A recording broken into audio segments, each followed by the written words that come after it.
Uova e mascarpone nel mitico tiramisù, cereali e glutine nella pizza e chi più ne ha più ne metta. Sono ricettacoli di allergeni, piatti di locali e ristoranti, ma per una buona parte della popolazione la loro presenza è innocua. Corre ai ripari in nome della tutela della salute il legislatore europeo che dal giorno di Santa Lucia, 13 dicembre, impone a tutti i locali di precisare nel loro menù gli allergeni presenti.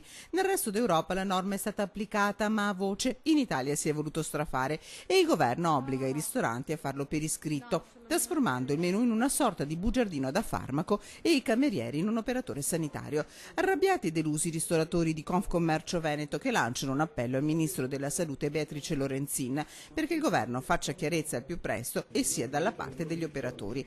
Chiara è la proposta lanciata dall'associazione di categorie e suggerita a tutti gli associati: non tanti menù bugiardino, ma un'unica agenda degli allergeni presente nel locale, puntuale e continuamente aggiornata da poter consultare. Un modo per salvare salute e tradizione culinaria.